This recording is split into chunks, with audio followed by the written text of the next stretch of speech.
Donc, on déclare cette séance du conseil municipal ouverte.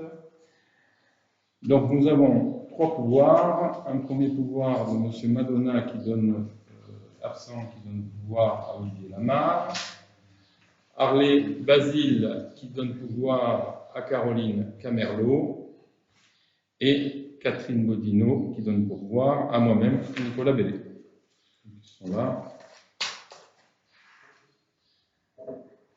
Donc, nous allons commencer par l'approbation du procès-verbal du conseil municipal du 29 avril. Alors, avant, on va désigner un secrétaire, ou une secrétaire.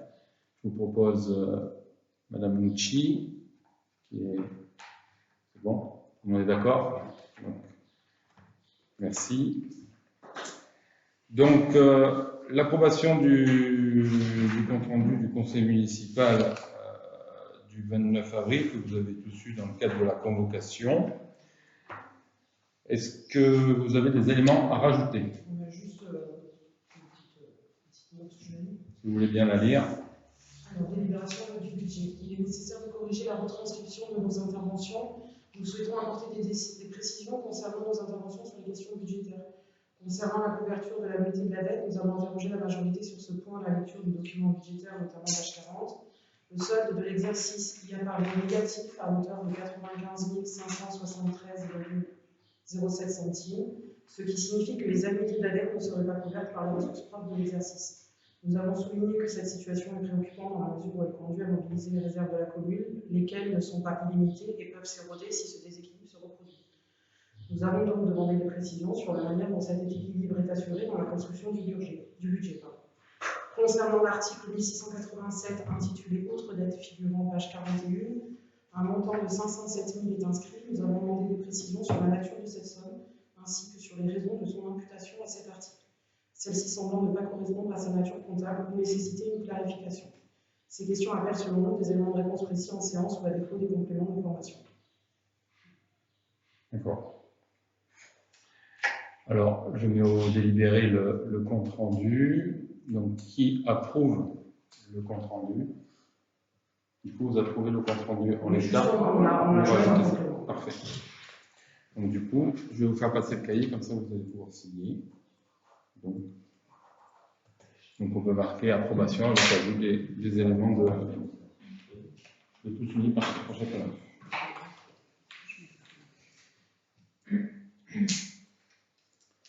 Bon, donc du coup, j'anticipe un petit peu sur la délibération suivante. Donc aujourd'hui, il va falloir qu'on désigne les délégués et les suppléants de l'élection des sénateurs.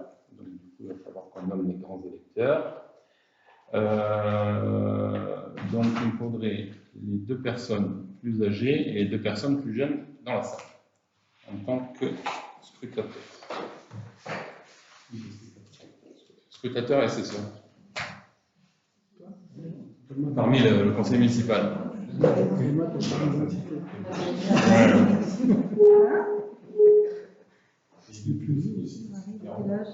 Voilà.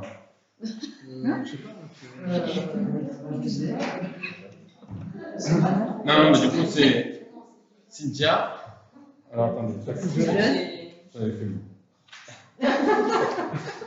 avait dit la dernière fois. La rajeuni, je crois que Cynthia et Julien. Et ensuite, c'est Caro. Et. C'était pas ça, Non, c'est toi peut-être, non? Quelle année, toi? 90. 90. 88. 88. Voilà. Et avec toi, tant mieux comme elle est secrétaire. Bon, donc du coup, par rapport aux grands électeurs, il va falloir qu'on désigne trois délégués et trois suppléants. Ça se fera à bulletin secret. Et donc, nous, le Nouveau Souffle, on propose en tant que titulaire, la majorité, Bellé Nicolas, Lamarre Olivier, Bodino Catherine. Est-ce que vous avez des candidats, vous avez la possibilité de. Ou trois. Trois candidats. Ah non, mais vous pouvez. Oui, il y aura une surprise. Ça, c'est pas. On a attendu. Donc, du coup, je vous laisse des papiers blancs et. Alors, attends, ouais, ça. Et ça. Et moi, je vais noter les candidats. Ceux-là, on donne d'autres. Les blancs, les blancs. Ouais, les vierges, ouais, les vierges, il y a la vierge et des stylos. Il y a la vierge et des stylos. Bon, alors. Il était présent.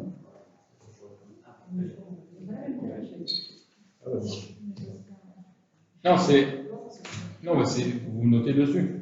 On n'a pas l'obligation d'avoir d'enveloppe. Que vous pliez ou vous ne pliez pas, vous mettez vos noms sur le papier. Vous avez la possibilité de barrer les noms aussi et d'adapter. Donc.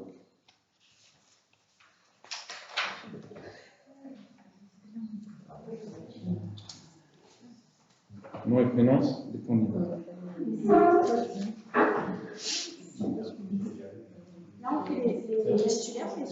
Titulaire. Donc on va faire en deux tours. Oh, le petit jeune. Oui.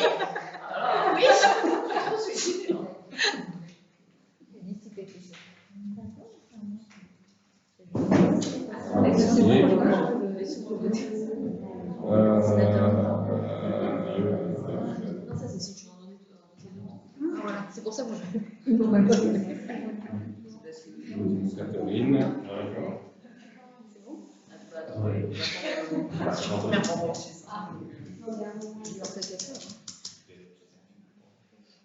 Hervé Thierry.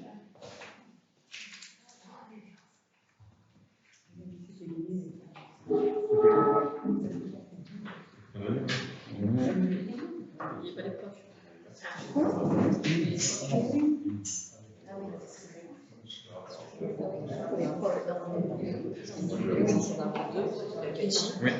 Olivier, il en a une, je crois que aussi. Oui. Olivier, c'est la première.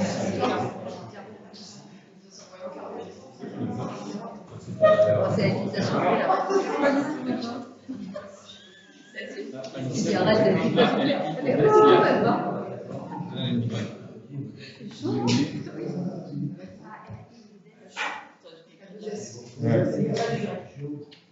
Merci.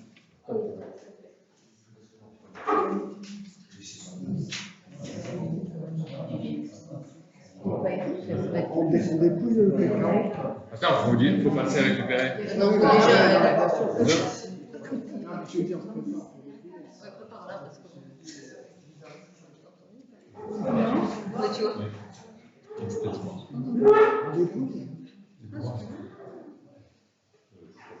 Tu vois. C'est bon? Deux. Il y a. Tu as voté deux fois, Caro? Oui. C'est eux qui. Bah, il faut y aller pour que tu fasses les barres et deux qui notent et deux qui déposent. Alors, liste Bélé Nicolas. Non, c'est pas liste, c'est les C'est trois. les trois Bélé Nicolas. Trois majorités, tu peux dire. Trois majorités, c'est ça. Trois majorités. Massiera, Ferrari, Dionnet. Massiera, Ferrari, Dionnet. Les trois de majorité. Trois de majorité. Trois de majorité. Trois majorités. Trois majorités. Trois majorités. Trois majorités. Trois propositions. Trois majorités.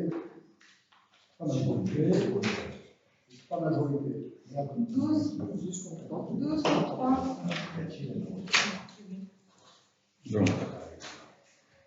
Donc, Bélé Nicolas, 12 voix. Lamar Olivier, 12 voix. Bodino Catherine, 12 voix. Ferrari Thierry, 3 voix. Massiera Julie, 3 voix. Alicia Guillonnet, 3 voix. Donc, Bélé Nicolas, Lamar Olivier et Bodino Catherine sont élus délégués. Maintenant, on va faire la même démarche pour le reste, pour les suppléants. Donc, au niveau des suppléants, on propose Gagnano, Jean-Claude, Simon, Dorothée, Camerlo, Caroline. Vous, est-ce que vous proposez une équipe? équipe pour le suppléant.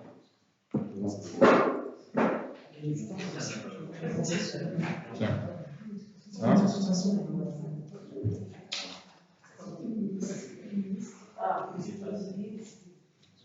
Merci. Voilà.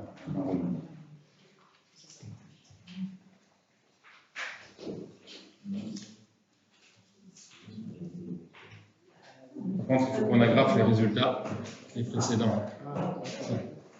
Agrafe-les, on les met dans le bloc.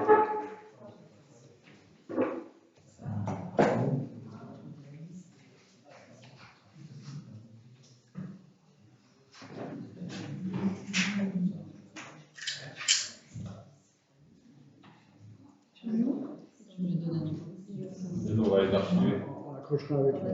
Oui, après, on envoie le PV avant.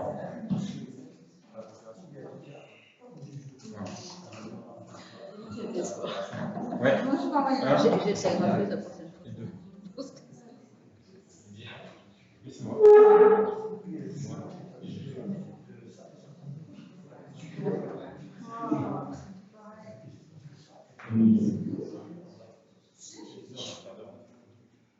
Je ramène.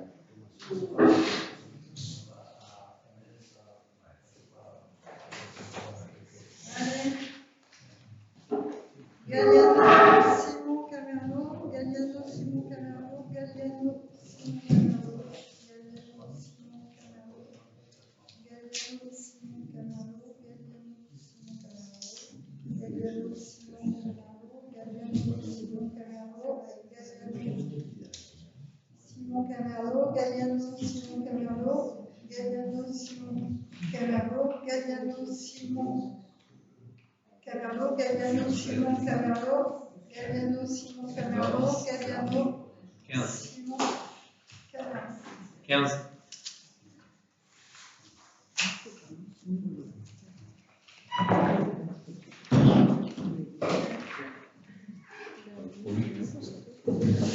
Alors, candidat. Du coup, on a dit Simon, Galliano. Simon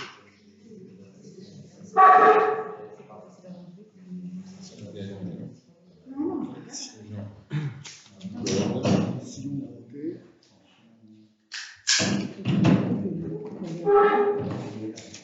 Camerlo. C'est mieux 15, 20. Oui. Tout à l'heure, 12 et 3 et la 15. Tac.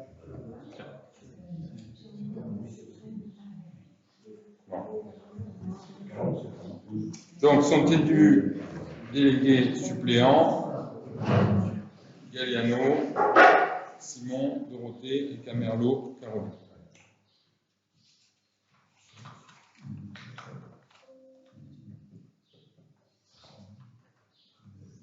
Je finirai de remplir le PV après. Avant de partir, vous restez là, comme ça on signe les.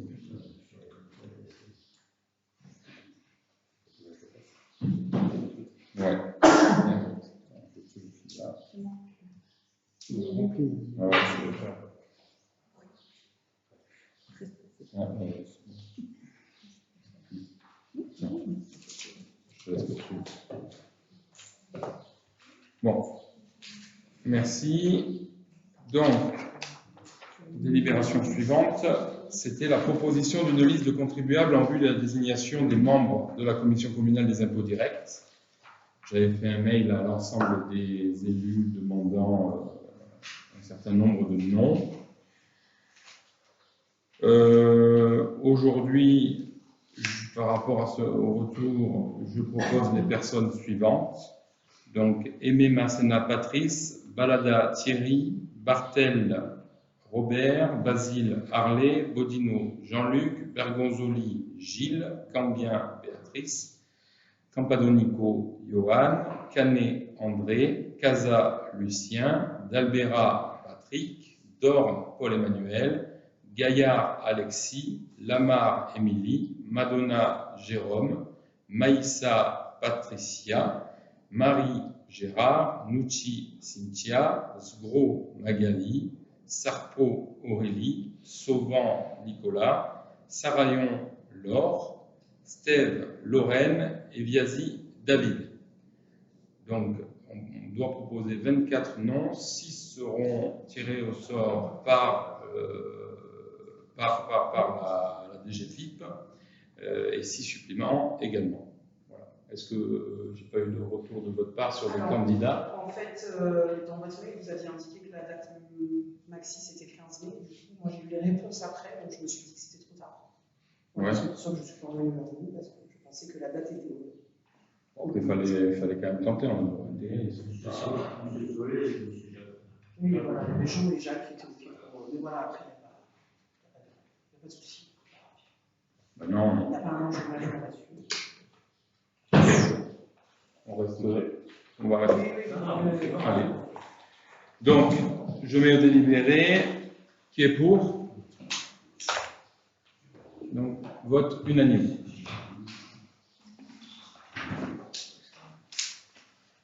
Par contre, en début de séance, j'avais juste une remarque à vous faire, si c'est possible. Je n'ai pas reçu la convocation parce qu'en fait, il manque le. Je voulais imprimer pour que vous puissiez le voir, mais que ça ne se reproduise pas. Il manque le R à mon adresse mail.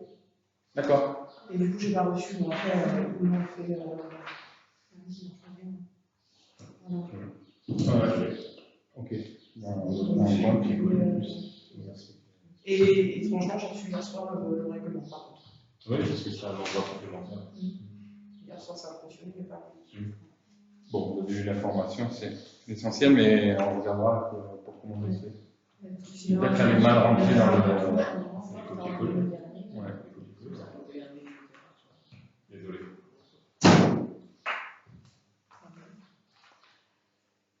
Donc, le sujet suivant, c'est la délégation du conseil municipal au maire. Lors du conseil municipal du 15 avril, on a fait passer une délibération. Il y avait eu un certain nombre d'observations. On a refait le point sur le sujet. On a pris en compte les différentes remontées d'informations, en sachant que on n'a pas déclaré au contrôle, j'ai pas déclaré cette délibération au contrôle de l'égalité, étant donné que je savais qu'on allait en proposer une nouvelle. Donc là, on vous propose une nouvelle délibération que vous avez eue, où on a mis une limite, que ce soit en euros ou en termes de volume financier, en sachant que systématiquement, je vous rendrai compte de l'ensemble des documents qui sont signés et validés au conseil municipal. Est-ce que vous avez des observations par rapport à cette délibération sur ces 30 points? Oui. On vous écoute. Alors, lors de la précédente présentation, nous avions formulé des observations et proposé d'échanger sur le contenu des délégations. Je constate qu'aucune concertation n'a eu lieu, donc aucune réunion et aucune discussion sur chaque point, et que le nombre de délégations accordées au maire passe désormais de 16 à 30. Parce que la première délibération, il n'y en avait que 16, et là, vous en avez rajouté 14. Je regrette cette méthode qui ne semble pas correspondre à l'esprit de co-construction qui avait été annoncé. Voilà, je vais bien débattre avec vous de certains des points. En élargissant autant les délégations, on concentre les décisions sur le maire et on retire au conseil municipal une part importante de ses compétences. L'information après coup ne compense pas l'absence de décision collective. Un conseil municipal qui ne décide plus devient un conseil municipal qui s'y place. Donc je tenais à alerter l'ensemble des conseillers et des habitants sur les conséquences de ce choix. Car nous ne sommes pas dans une logique de co-construction, mais bien dans une logique de concentration des pouvoirs entre les mains d'une seule personne. Donc ça, c'est l'idée sur le fond. Après, sur la fin, il y a encore des problèmes avec certains points, le 2, le 15, le 21 et le 22, qui ne fixent toujours pas les limites. Donc, si vous voulez, on les regarde ensemble. C'était des points qui nécessitaient d'avoir des limites déterminées par le conseil municipal. Et voilà, ça a été. Alors, j'ai vu que vous les avez rajoutés aux autres, mais pas à ces points-là. Et tout est aussi pour vous dire que sur la plupart des délégations, nous, on est d'accord sur la plupart des délégations, on est d'accord sur 18. Donc, c'est pas qu'on est contre absolument, c'est qu'il y en a certaines vraiment qui nous posent difficulté. Et voilà, on aurait aimé pouvoir en débattre avec vous. Et alors, c'est vrai que ça peut prendre du temps, peut-être pourquoi pas une réunion à part. Mais voilà, c'était une proposition qu'on a faite déjà à plusieurs reprises. Après, voilà, on peut avoir des idées différentes. Mais moi, ça m'inquiète, par exemple, sur le droit de préemption. J'aurais préféré que ça reste une compétence du conseil municipal. voilà, il y a certaines délégations, donc notamment les 18, qui peuvent être effectivement faciliter l'organisation. Et donc pour celles par contre, la 2, la 15, la 21 et la 22, il faudrait les repréciser parce qu'il manque les limites. Alors, celles qui sont... Alors, déjà, pour faire un petit historique par rapport au sujet, à l'époque, on avait, quand on était élu d'opposition, il n'y avait aucune délégation et, par contre, la personne n'hésitait pas à décider et ne pas nous en faire part. Donc ça, c'était un regret. Donc, on voulait mettre ça en conformité et qu'on fasse les choses dans les règles. Et ça, c'est important. Ensuite, comme vous évoquez, l'ensemble des thématiques, c'est surtout en termes de réactivité. Parce que parfois, on n'a pas le temps d'avoir un conseil municipal à 15 jours. Ne vous inquiétez pas, dès le moment où il y aura une acquisition foncière ou autre, où il faudra qu'on fasse une aliénation, je solliciterai systématiquement le conseil municipal. C'est surtout en termes de réactivité pour tenir les délais qui sont imposés, que ce soit par rapport au notaire ou autre, dans le cadre de certains projets. Maintenant, par rapport aux différents points que vous évoquez, il y a des délibérations historiques qui cadrent. Par exemple, par rapport à l'intention d'aliéner, il s'applique seulement sur les zones UA. Donc, on a déjà un historique sur lequel on peut s'appuyer. C'est pour ça que là, on ne le voit pas dans ce document, mais forcément, il y a une antériorité des délibérations précédentes. Et celle qu'on a trouvée, parce que c'est encore relativement compliqué dans les archives. Voilà. Donc, aujourd'hui, l'intérêt, c'est de gagner en réactivité. Et systématiquement, le conseil municipal sera informé ou engagé, parce que forcément, dès le moment où il y a une limitation budgétaire ou autre, on ne peut pas faire ce qu'on veut. Je ne pourrais pas faire ce que je veux, loin de là, parce que forcément, le budget, c'est quelque chose d'obligatoire. Et compte tenu de l'aspect financier aujourd'hui, avec la marge de manœuvre que l'on a, je vous rappelle qu'on a un fonds de roulement de 89 000 €, c'est notre capacité, et après on verra les sujets qui nous attendent par rapport aux investissements. Forcément, le conseil municipal aura des verrous, et quoi qu'il arrive, d'intégrer tout le monde dans le cadre de cette décision. Voilà, juste la 17, quand on parle de véhicules municipaux, c'est pour les NAPA, Il n'y en a pas. C'est pour voir plusieurs de l'avenir. Est-ce que vous avez l'intention d'en acheter? On verra. Maintenant, il ne faut pas oublier que c'est des délibérations qui sont passées par l'Association des maires de France, qui sont cadrées juridiquement. On s'appuie dessus. Et l'intérêt, c'est de gagner en réactivité. Quand on doit faire un constat avec un véhicule, demain, si on va peut-être un jour acquérir un véhicule ou autre, forcément, on aura besoin de pouvoir réagir et on ne pourra pas passer à un conseil municipal La notion de véhicule, c'est pas un véhicule perso, pour rassurer les gens. Aussi. Peut-être un minibus. Ça peut être un minibus pour l'école aussi. C'est pas un utilitaire. Pas ça, dans les esprits. Voilà. Après, c'est pareil, il y a certaines délégations qui permettent aussi d'avoir plus de réactivité avec la métropole de l'autre côté. Parce que la métropole, j'ai également une délégation pour intervenir sur le territoire de la commune. Alors, juste pour celles où il manque les conditions fixées, par exemple la 21, il fallait fixer les limites. C'est quand même important de fixer les limites, justement. C'est en lien avec votre exposé précédent. Oui, bah du coup, 21, droit de préemption, s'applique seulement dans les zones QA sur la commune de Châteauneuf-du-Pape. Par rapport au PLU. Pas au PLU, c'est une délibération qui a. Voilà. Bon. Donc, par rapport à cette délibération qui s'oppose. Après, si je peux juste rajouter aussi un truc, c'est que Monsieur le maire, en fait, si nous-mêmes on sent au niveau de la majorité qu'il prend un envol et que derrière on retrouve en fait des travers qu'on pouvait avoir en fait dans la précédente municipalité, il y a l'article 4, non pas l'article 4, l'article 6, pardon, qui dit que le conseil municipal peut à tout moment mettre fin à la présente délégation. Donc il suffirait en fait qu'on ait 8 personnes pour dire, bah là, monsieur le Bélier ou monsieur le maire va trop loin, et effectivement, on peut mettre fin en fait à cette délégation. Si, dans vos propos du démarrage, votre inquiétude était d'avoir tous les pouvoirs concentrés au sein d'un seul homme, ce qui était le cas avant, et le fait de cadrer là maintenant permettait de régir ça, Si c'est votre inquiétude, nous aussi, ça l'est aussi, parce qu'on ne voulait pas ça, et c'est pour ça qu'on a candidaté auprès de M. Bellet. Et voilà, tout ça pour vous dire, pour vous rassurer sur tous les pouvoirs concentrés au sein des mains d'une seule personne, nous aussi, on ne veut pas ça. Voilà. Non, non, ça se cadrait justement. C'est la seule différence par rapport au passé, c'est que les choses étaient faites dans le flou et dans une seule vérité orale avant. Aujourd'hui, on l'écrit.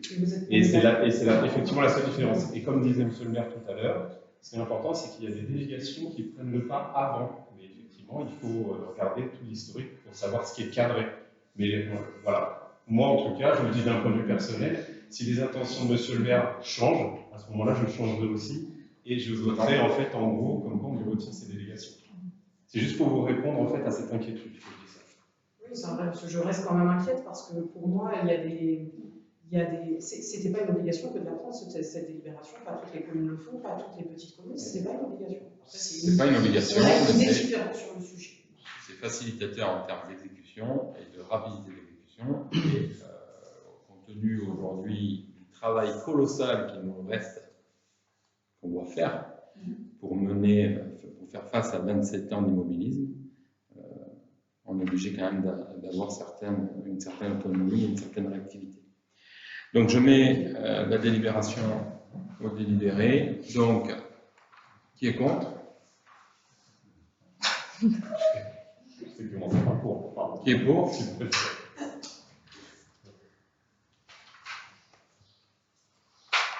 Merci.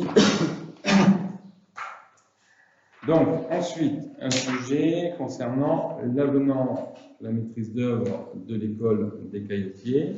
Je vais laisser Jean-Claude nous en dire un peu plus sur cet avenant. Donc, il s'agit d'un avenant correspondant à la révision du coût de la mission de maîtrise d'œuvre pour l'extension de l'école des Caillotiers. Donc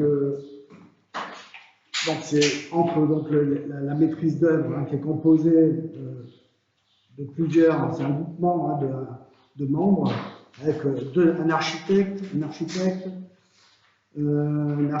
paysagiste, un BEP structure, un BEP VRD et aussi un accompagnateur BDM. Alors l'accompagnateur, je vais vous dire ce que c'est le BDM, c'est bâtiment durable méditerranéen.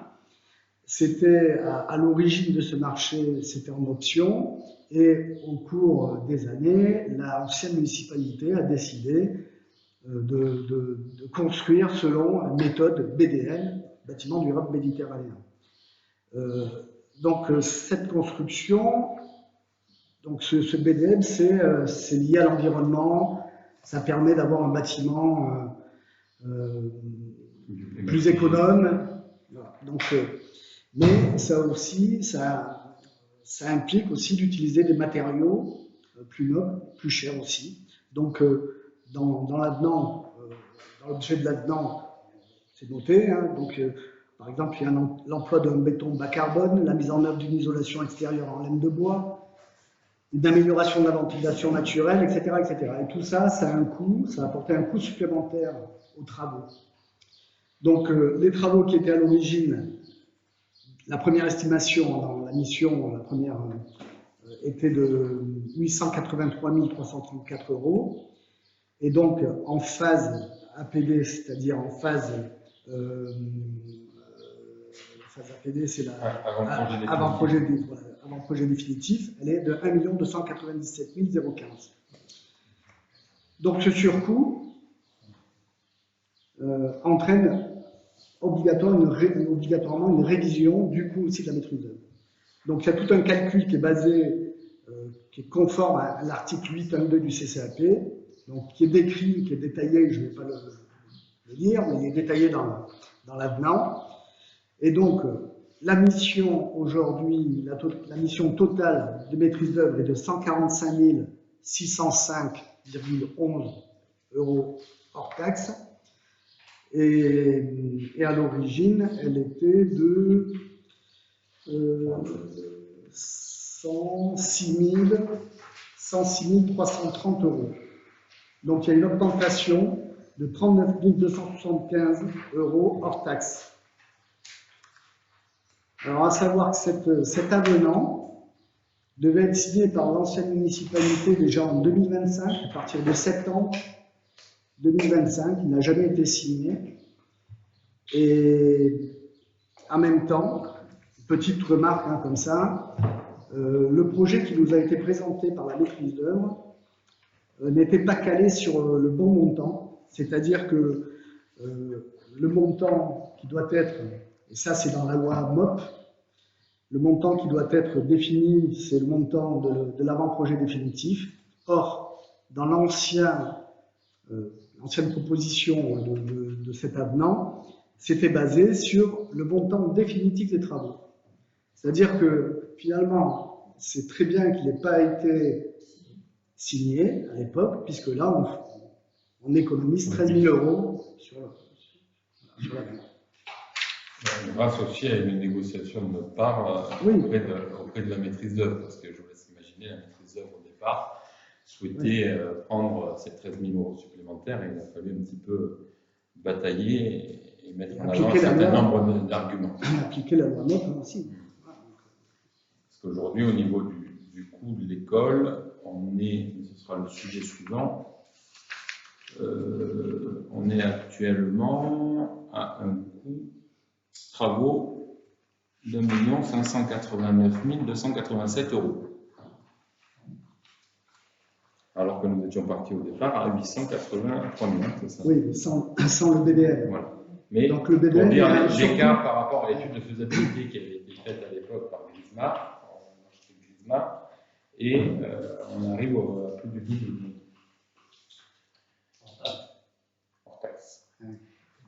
Juste une petite remarque. Sur le document, c'est écrit 7 rue de la Tour. Des formations professionnelles. Oui. Avenue, oui. Ouais. Bon, si c'est que ça, ça va. C'est comme ça qu'il faut le faire modifier. Oui, on modifiera. Ok.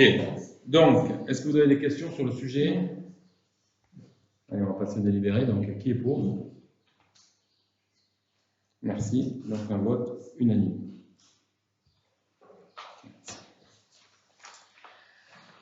Donc, pour revenir par rapport au projet d'école, je vous propose de faire une demande de subvention complémentaire au département des Alpes-Maritimes parce que il y a quelques semaines, on a eu la surprise de recevoir un courrier du préfet, du secrétaire général de la préfecture, nous disant que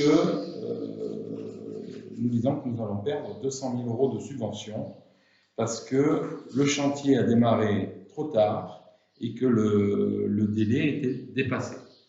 Donc, un peu surpris de ce courrier, surtout que le plan de financement était quand même assez restreint. Nous étions seulement à 62% de subvention de manière globale sur l'opération, mais 62% sur 1 million d'euros, et pas sur 1,5 million.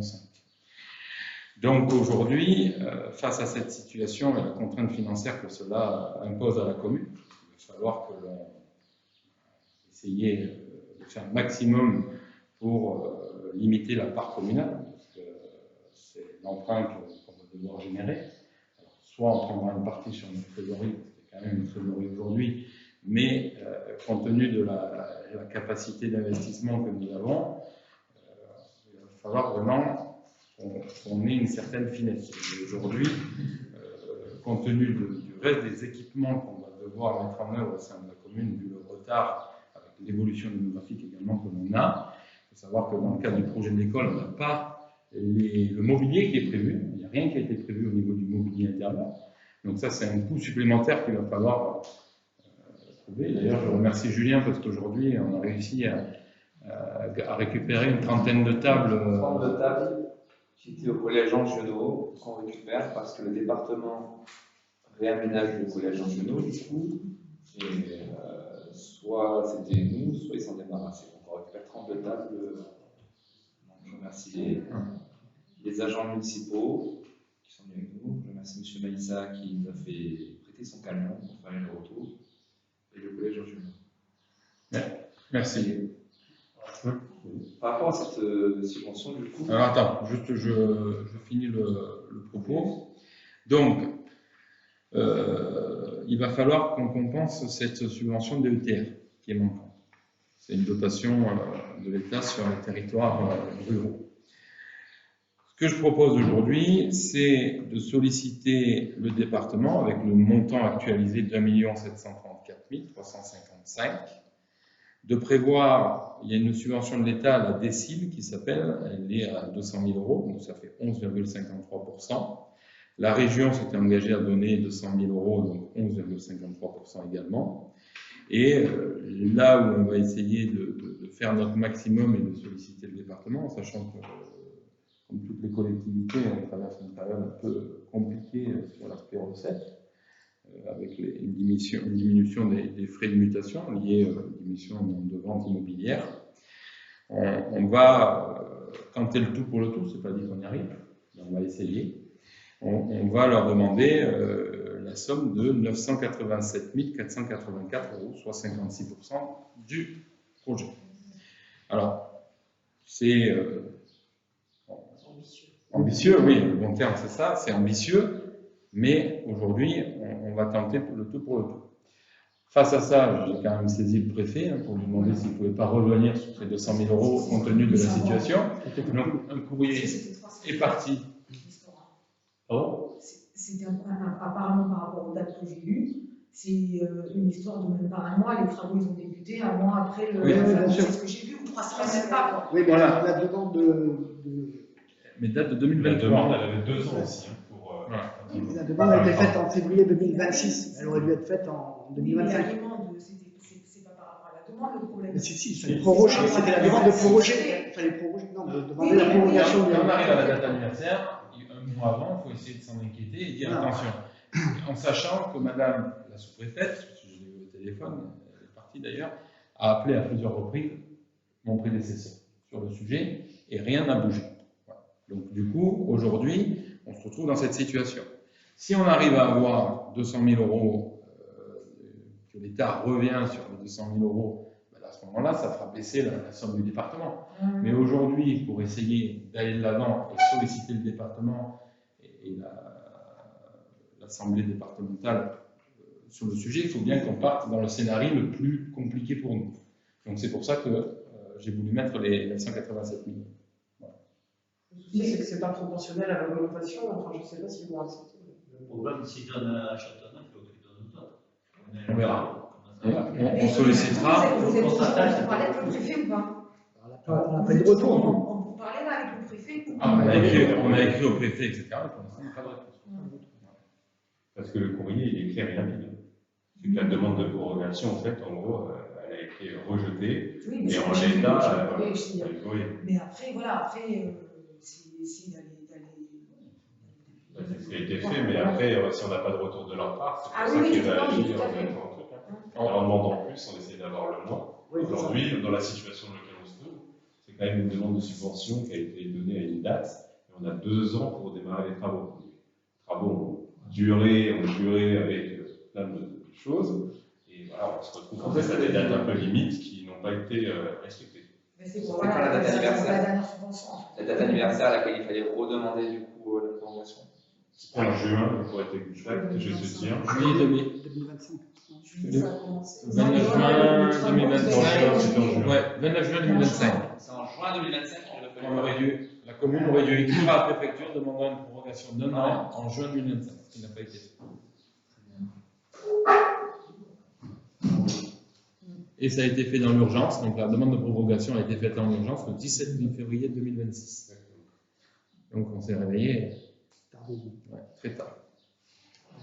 C'est pour ça que je suis c'est quand même. 200 000 € du département qui est arrivé aussi.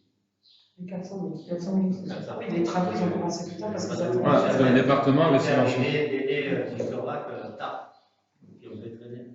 Oui, Du coup, ça. 2 ans. mais 2 bon, ans. quand on part sur un projet à 800, qu'on arrive à 1,5 million, c'est quand même, la cible, elle n'est pas très très bien définie au départ. Et quand on voit aujourd'hui que dans la cour d'école, on a prévu de mettre du pavage, il y a du pavage dans la cour d'école, Aujourd'hui, en termes de raisonnement, de sécurité, de logique. C'est BDM, c'est BDM qui voilà. fait ça. Oui, ça, mais ce que je veux dire, c'est qu'à un moment, il faut qu'il y ait des choses qui fassent sens. Quand on voit qu'on a fait des acrotères d'1,20 m en béton pour sécuriser les gens qui vont aller sur la toiture, à un moment, et même on est en train de réfléchir. C'est la BF qui n'a pas imposé, mais. Oui, ben on en discute. Oui. Non, mais il y avait d'autres solutions. On discute. Et la toiture n'est pas censée être accessible. Voilà. Oui. Donc là, on essaie de voir pour rendre accessible, pour faire un potager pour les enfants sur la toiture. Le minimum pour pouvoir optimiser et utiliser les espaces, avec aussi une vision de mutualisation des espaces avec les associations, l'école, en matière de fonctionnement. Mais ça nous fait revenir sur certains points du projet. Donc, du coup, on essaie d'équilibrer, on essaie de faire des économies de côté et de faire les plus et les moins. Aujourd'hui, on essaye dans les travaux de réduire les coûts aussi. Là-dessus, il n'y a pas l'enveloppe qu'on doit payer au Sivum Val de Bancaire pour la délégation maîtrise d'ouvrage qui s'élève à 36 000 €. Oui. Donc en plus, voilà. Oui, donc on aura 36 000 € à payer en plus par rapport à la délégation. et si à l'époque on était passé par l'agence, C'est la commune qui aurait porté différemment. on aurait économisé 36 000 €, on est d'accord. Absolument. On aurait pu le faire, la maîtrise d'ouvrage, on est capable de la faire. On avait proposé d'ailleurs. Mais malgré tout ça, je remercie l'ensemble des conseillers d'être actifs sur le sujet. Et c'est rassurant de voir qu'il y a un conseil municipal qui est en place et qui ne s'efface pas, contrairement aux 26 dernières années. Donc bravo pour ce travail qui est effectué. Merci Julien, parce qu'on fait partie également. Donc. Je tiens à préciser, il y a certains avant-propos, moi un petit peu. C'est bon? Merci Dorothée et Jean-Claude qui suivent l'opération de manière régulière. Qui est-ce que vous suivez avant le dossier de l'école? Jacques Sauvé. Ah, c'est bon, on peut arrêter. J'ai le droit de parler, madame. Oui, mais bon, voilà. J'aime bien ressasser certaines choses. Donc, On est plus depuis tout à l'heure. justement, c'est pour savoir s'il y a eu une passation entre ces personnes. On est d'accord. Non. C'est pas grave, ok, c'est pas grave. On va identifier le problème pour pas que Non, ça c'est s'éclate. Non, mais il n'y a pas de problème. Parce que chacun a le droit de s'exprimer. Oui, allez-y. C'est savoir s'il y a eu une passation des dossiers ou pas du tout. Non. Il n'y a pas eu de passation. On a pris des dossiers comme ça, on a fait les premières réunions avec les entreprises, la maîtrise d'œuvre, et puis voilà. Et tous les jours, une surprise. Et le CIBOM a eu. Non, le CIVOM est présent. Il y a au départ, non, il y a Voilà. pas, mais maintenant, Et aujourd'hui, il est Non, mais on travaille bien avec le il est CIVOM. présent. Et on va dire que compte tenu de l'absence du secrétaire général dans le cadre de la gestion financière, heureusement qu'on a le CIVOM, parce que là, ce serait vraiment une problématique pour arriver à gérer le dossier. Donc, je mets au délibéré, donc qui est pour faire cette demande de subvention. Donc, qui est contre? Qui s'abstient? Une abstention. Pour une abstention. Merci. Donc, sujet suivant, affectation de dotation cantonale. Donc, la dotation cantonale 2025 n'a pas été fléchée. Alors, elle avait été fléchée sur un sujet de parking sur le secteur du Ramadan, mais le parking, l'acquisition de foncière était aux alentours de 10 000 €, mais il fallait atteindre les 47 000 €, et il fallait financer les travaux à la suite. Donc aujourd'hui, il faut savoir que dans le cadre du projet de l'aménagement de la place des Barbets, où on a 30 places de stationnement, 30 places de stationnement, qui a coûté près de 450 000 €, qui est pris par la métropole à la hauteur de 395 000 €, et il reste à charge pour les espaces verts et les aménagements paysagers 55 000 € pour le compte de la commune. Dans le cadre de cette délibération, je vous propose de flécher la dotation cantonale 2025 pour cette opération-là à hauteur de 55 000 €. Alors, c'est un peu réactualisé à la baisse parce qu'on a réussi à retirer certaines choses. On est redescendu à 46 379. Donc, sur les 46 000 € 379, on a 35 000 € qui est pris en charge par le département, si vous en êtes d'accord. Juste une question. Oui. Je vais peut-être mal compris. Il n'y avait pas une limite déjà qui a. Parce que là, moi j'en ai une pour la dotation cantonale 2025. C'est ce que vous venez de. Oui. Et alors pourquoi vous. Mais parce qu'elle n'est pas fléchée sur la bonne opération. Et cette opération-là, aujourd'hui, a été facturée à hauteur de 8 ou 9 000 euros pour l'acquisition foncière. Alors, vous parlez de quelle délibération? On se demandait si elle prenait un an. Elle concerne quoi, celle-là? Non, c'est.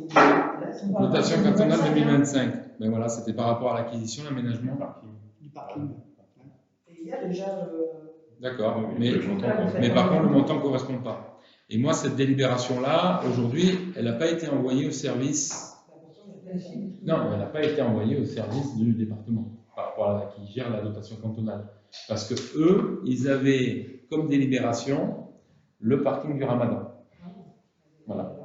Mais du coup, comment. Mais du coup, on va marquer annuler en place la délibération en date du. Donc, on va annuler cette délibération et on va dire qu'elle est en place, si vous en êtes d'accord. Après, compte tenu des problématiques aujourd'hui d'archivage, on en découvre tous les jours. Merci pour votre vigilance. Il y a le logiciel. Il y a le logiciel, en effet. Et vous savez, on a déjà eu du mal à récupérer les sessions avec les codes, etc. Donc aujourd'hui, on les a. On a réussi à les avoir après des semaines de bataille, mais on a réussi à sortir le budget. On a réussi aussi à faire l'épée des agences, qui était la priorité fin avril. D'ailleurs, je vous fais remarquer que la présente délibération n'est pas numérotée, parce que vous avez fait l'observation, vous avez mis l'observation que les délibérations n'étaient pas numérotées, nos délibérations. Donc on l'a pris en compte, et c'est bien d'avoir un suivi, mais depuis 27 ans, les délibérations ne sont pas numérotées. Non, mais je veux dire. Non, mais je dis juste, je fais juste la remarque. Nous, on y était, mais donc du coup, on tient compte des éléments de l'opposition parce qu'on a mis le numéro et c'est plus clair. Donc du coup, on va marquer qu'elle annule et remplace la délibération du 9 avril 2025. C'est bon? Mais ce qui est... Comment? Je comprends pas. De quoi? Je sais pas, il était ficelé le projet de ce parking, tout ça. Ah non, le montant? Non, on a signé, d'ailleurs, c'est ça qui est complètement incohérent, c'est qu'on a signé une convention. On a signé une convention avec la métropole de 55 000 euros. Et là, les montants, si on regarde, c'est 27 000 euros. Donc du coup, même les montants ici ne correspondaient pas avec la convention qui a été signée auparavant avec la métropole. La métropole, là, c'est la dotation.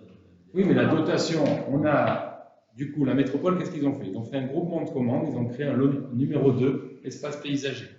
Ils ont conventionné avec la commune à hauteur de 55 000 euros pour couvrir ces travaux-là. Et du coup, aujourd'hui, ils vont nous demander, ils vont faire un titre de recette et nous demander un remboursement de cette somme-là.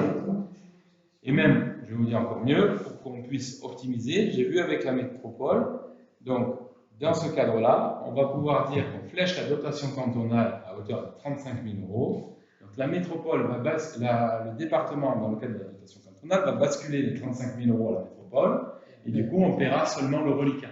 Donc du coup, ça va même nous faciliter les jeux d'écriture et l'aspect administratif. Ça devrait pas quand même passer par la commune? Non, on a la possibilité, si on montre qu'on a fait un groupement de commandes dans le cadre de la convention, c'est validé. Voilà. Bon, on verra. D'ailleurs, je pense que je l'ai précisé, la dotation cantonale sera attribuée directement à la métropole, dans sa qualité de maître d'ouvrage d'opération. Alors, qui est pour? Qui s'abstient?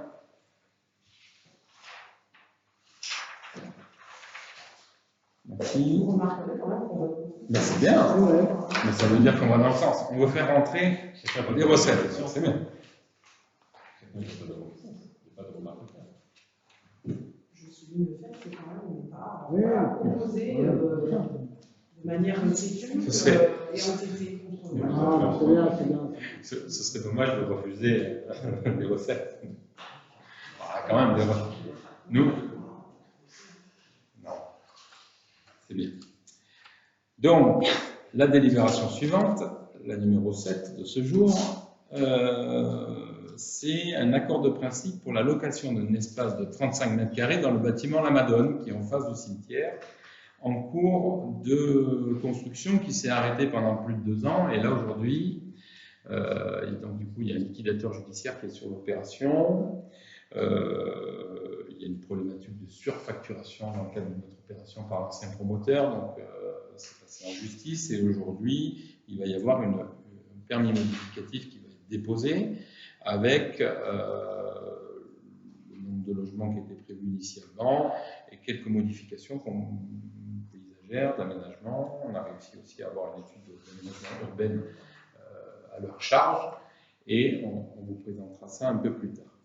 Maintenant, dans le cadre de cette délibération, c'est dans l'optique de créer une permanence de santé, c'est de pouvoir louer à cette structure un espace de 35 mètres carrés en rez-de-chaussée, qui donne directement sur le passage et qui donne également sur l'avenue de la Tour, afin de pouvoir y mettre une permanence de santé ou autre. Mais c'est un accord de principe aujourd'hui pour pouvoir avancer sur ce sujet pour qu'ils puissent, dans le cadre des permis de construire, réserver et mettre cet espace en tant que local commercial ou autre, non tertiaire, tertiaire et non habitable. Voilà. Donc, on a eu leur accord sur le principe et je voulais faire délibérer le conseil municipal pour que nous puissions apporter une délibération, que ce ne soit pas moi qui décide de mon compte. Voilà. Donc, aujourd'hui... Ceci dit, dans les délégations, il y a le louage des choses. Oui, il y aura le louage des choses, mais ne vous inquiétez pas, quand ça fera sens et que c'est logique et qu'il y a un intérêt collectif, quoi qu'il arrive, ce sera mis en délibération et vous pouvez m'enregistrer, on a enregistré, vous pouvez revenir là-dessus, si jamais il y a besoin. Donc, par rapport, moi l'intérêt c'est le travail collectif, moi j'ai toujours apprécié ça et c'est d'échanger, de pouvoir avancer tous ensemble. Donc, est-ce que vous avez des questions par rapport à ce local? Est-ce que vous avez une idée, du coup vous n'avez pas d'idée du tarif de la location? Alors, le tarif, on est à peu près, parce que ça dépend, ils m'ont dit entre 10 et 15 euros le mètre carré par mois. Donc ce serait entre 350 et 500 euros. Il faut savoir que si on fait une permanence de santé, et si ça se fait, ça permettra aussi de demander aux professionnels qui s'installent une redevance liée à l'occupation, etc., pour pouvoir compenser. Et l'intérêt, c'est que ce soit une opération blanche pour la commune. Peut-être blanche de ne pas leur demander de redevance. Sachez qu'aujourd'hui, j'ai déjà 2 médecins, il y a un médecin et un psychologue qui s'est proposé, ça ne me dérange pas de payer quelque chose. Si vous avez connaissance. Mais après, l'intérêt, c'est de pouvoir échanger. Alors, on peut lancer Normalement, ils payent. Il paye un petit truc, oui, c'est pas une grosse somme. Et même, Ils payent quand même. on a aussi des structures aujourd'hui qui peuvent, par rapport à la désertification des médecins dans les zones rurales, etc., qui peuvent payer le loyer. Donc, on verra, mais là, c'est un accord de principe pour qu'on puisse réserver et déposer le permis modificatif. Quand même leur dose de prix à Parce que j'attends la convention. On attend la convention. Maintenant, c'est l'accord de principe. Après, si ça ne nous convient pas, on peut très bien dire on refuse. Parce que ça n'engage pas, c'est un accord de principe. Délai, ils attendent de déposer le permis de construire. Il faut savoir qu'aujourd'hui, ils ont fait la mise en sécurité par rapport à l'ensemble des toitures, parce que quand ils ont fait l'isolation par l'extérieur, ils ont découpé la sous-toiture et l'ont fait rentrer à l'intérieur. Les tuiles étaient cassées, et toute l'eau est rentrée à l'intérieur des bâtiments, et du coup, il faut tout reprendre. Voilà. Donc, ces mesures conservatoires ont été faites. Voilà. Qui est pour? Qui s'abstient? Donc, 14 pour, une abstention.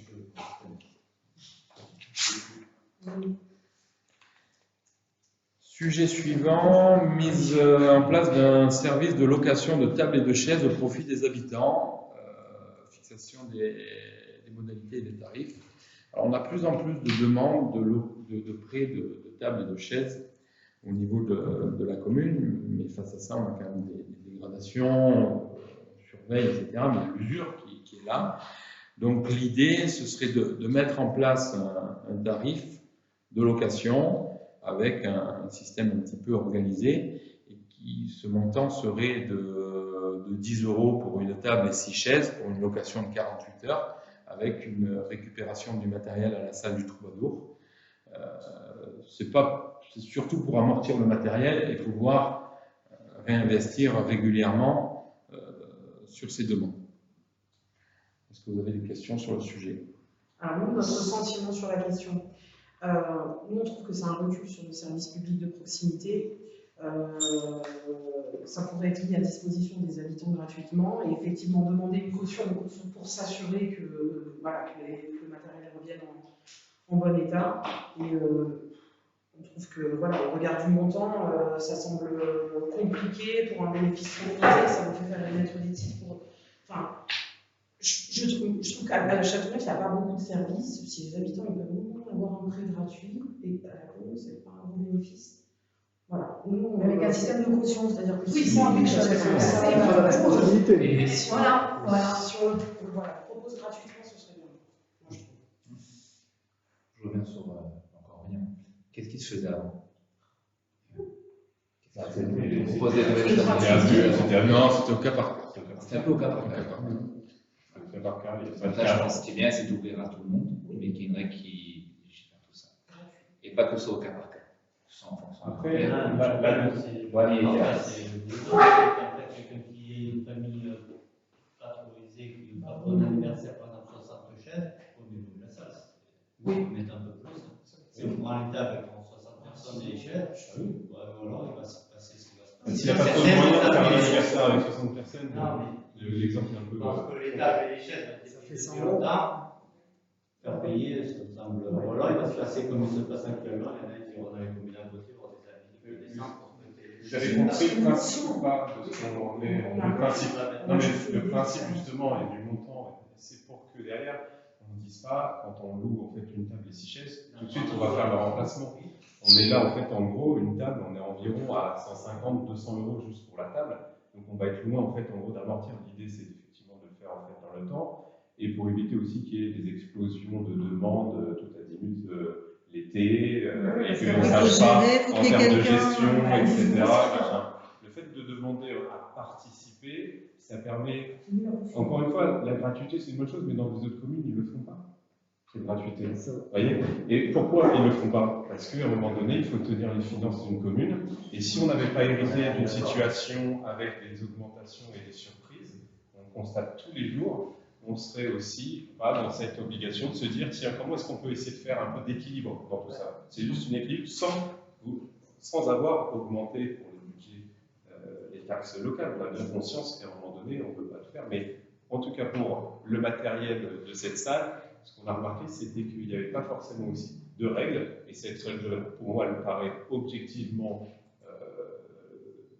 on va dire, ordinaire, avec un montant qui impacte très peu, je pense, les finances d'une personne qui a peu de moyens.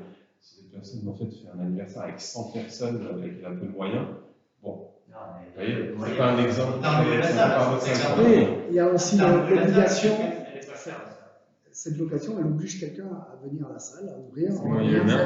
C'est aussi... Il a plus attention que s'il paye 10 €. Il y a une caution aussi dans votre projet. Il y a une possibilité de mettre en place une caution. Donc, du coup, on l'a écrit. Maintenant, aujourd'hui, c'est éventuel. L'intérêt, c'est d'être constructif. Mais il y a des moyens humains, comme disait Jean-Claude, qu'on doit mobiliser. Il y a des réservations auprès du secrétariat. Et à un moment, il y a aussi les associations qui utilisent les chaises en parallèle. Donc, il y a cet équilibre à faire. Ça nous arrive d'avoir des demandes en même temps que les associations. Les associations sont prioritaires. C'est une gestion qu'il faut mettre en œuvre.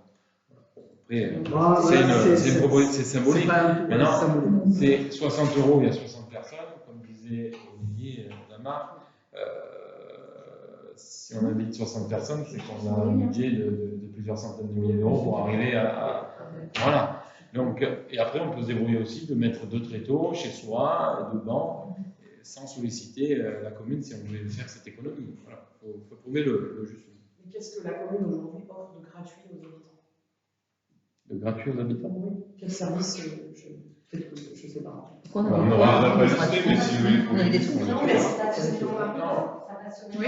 Ah ouais, les toilettes.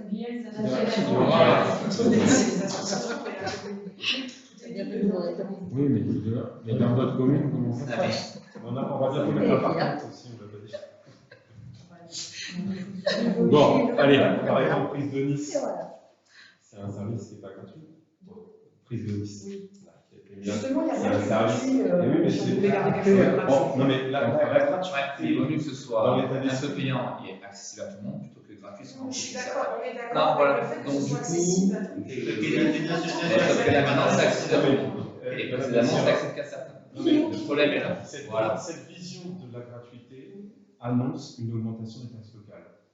Ce que vous dites là, si, je suis désolé, l'argent ne tombe pas du ciel. On parlera Si. dans un moment combien vous aurez fait de Est-ce que titres. vous avez Je des poserai la demandes? question. Combien vous aurez fait de titres sur le tarif? Oui, non, mais c'est Je vous parle juste, et est-ce que je peux terminer mes propos juste votre principe automatique de dire que tout est gratuit fait dans une commune fait que derrière, on accroît la dette.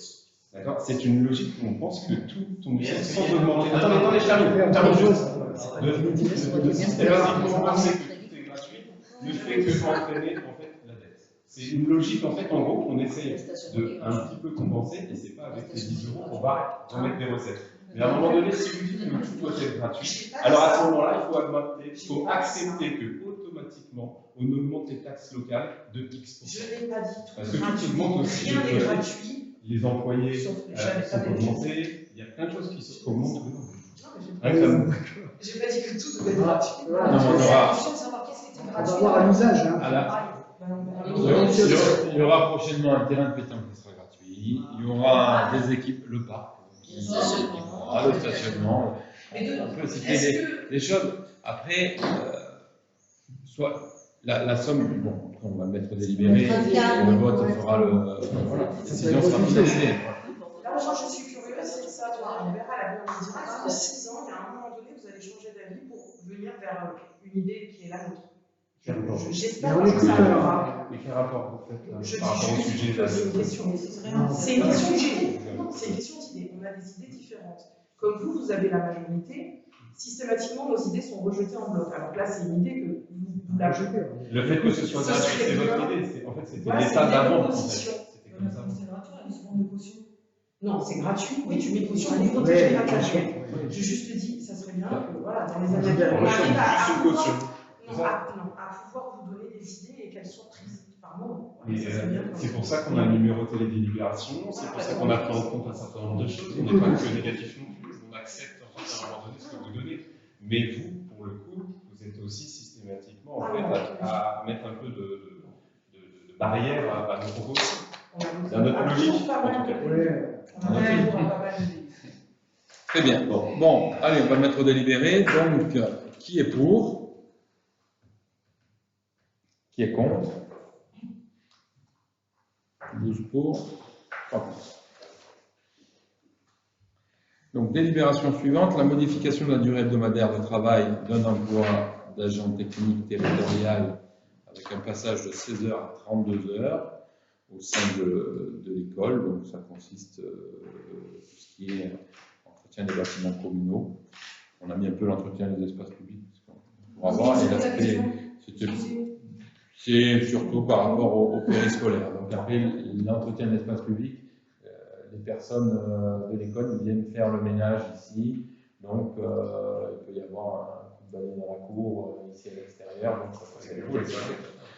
ça peut s'adapter sous cette forme-là. Voilà. Donc, donc c'est un souhait de cette personne, c'est de passer à 16 heures, de 16 heures à 32 heures, en sachant que les agents sont aménagés. Et on est en train de faire un travail qui n'a pas été fait malheureusement sur l'annualisation un peu plus détaillée du temps de travail avec un suivi assidu et légal, et aussi la mise en place d'un organigramme organigramme et des fiches de poste qui n'existaient pas. Voilà. Donc, on va avancer petit à petit, mais on vous en fera part dans les prochains mois. Est-ce que vous avez des questions par rapport à cette délibération? Donc, qui est pour? Vote unanime. Merci. Donc, nous allons parler du marché mensuel qui a eu lieu dernièrement, qui a été une réussite sous forme de test. Et je vais laisser Léa vous présenter un petit peu le règlement et le sens de ce marché. Alors, le marché va avoir lieu sous réserve de difficultés météorologiques ou autres, un dimanche par mois de 9h à midi sur la place de la Madone, donc sur l'espace piéton. Les exposants ne restent pas avec leur véhicule, ils déchargent et ils vont se garer sur le parking. Le but, c'est d'avoir du local, donc tout ce qui est dans les vallées alentours, que ce soit alimentaire, artisanat ou autre. Il faut qu'ils fournissent donc certains documents obligatoires qu'on a déjà récupérés donc, dimanche dernier. Il y a des attributions d'emplacement qui sont faites à chaque fois, puisqu'en fonction de leurs problématiques, électricité, ombre, etc.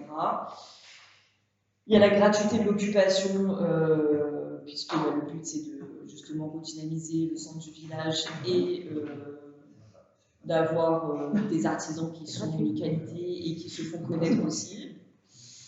Et puis voilà, après il y a tout qui est écrit dans le règlement intérieur sur l'hygiène, la propreté.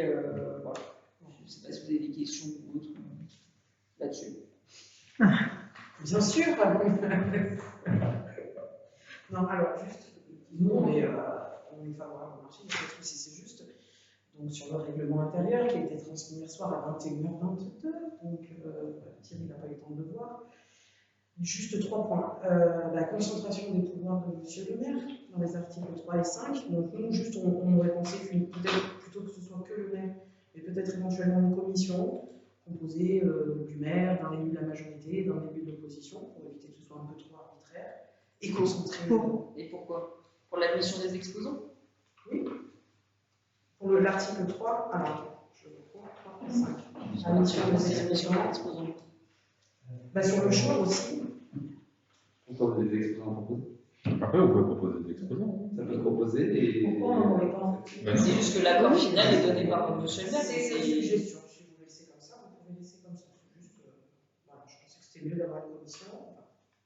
Après, vous avez mis les autorisations qui sont. Oui. Pour les exposants, en fait, il n'y a pas de garantie parce qu'en fait, vous dites que c'est révocable à tout moment la gratuité. Bon, et Alicia vient de faire un remarque qu'effectivement, les habitants ils payent les tables et les chaises, mais les exposants qui, eux, ont un but lucratif, eux, ils ne payent pas leur.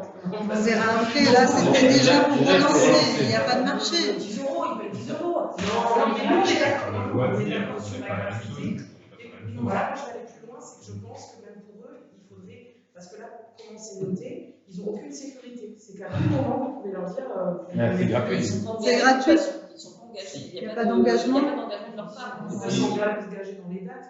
Est-ce qu'ils vont prévoir les dates à l'avance? Je crois que l'idée, c'est qu'il y ait une rotation. On voudrait faire tourner sur Le but, c'est qu'il y ait une rotation dans les exposants. Parce que, par exemple, je vais vous donner un exemple concret, la savonnerie qu'il y avait dimanche, il ne va pas vendre tous les mois des savons ici. Voilà. Donc, le but, c'est qu'il y ait des fidélisations sur certains, mais même d'eux-mêmes, ils ne veulent pas s'engager sur le long terme parce qu'ils ne savent pas si ça va marcher, etc. Donc, c'est voilà, du donnant-donnant et il n'y a pas de. Enfin, voilà, c'est déjà compliqué de faire venir sur un dimanche Châteauneuf, ça n'a pas été facile. C'est ça. Il y a peut-être une minorité qu'on pourrait fidéliser. Moi, je suis pas contre la gratuité, mais je voulais juste les sécuriser un peu plus parce que là, à tout moment, on peut leur dire que c'est plus gratuit. Mais c'est d'entrée, c'est dit et c'est clair. Il y avait des libérations par le passé. Sur quoi? L'occupation de l'espace public Sur les marchés Alors d'affaires. là, je vous dis, j'ai même pas regardé, j'ai même pas tenté de regarder. En tout cas, sur la précédente mandature, on n'a jamais délibéré sur le sujet du marché. Maintenant, moi, ce que je vois, c'est qu'on a réussi en 2 mois à faire une place piétonne, et c'est quand même une réussite. Et aujourd'hui, rien que ça, avec le marché et cet espace sécurisé, ça donne envie aux gens de venir partager un moment sur la place du village. Vous êtes venu dimanche voir le marché?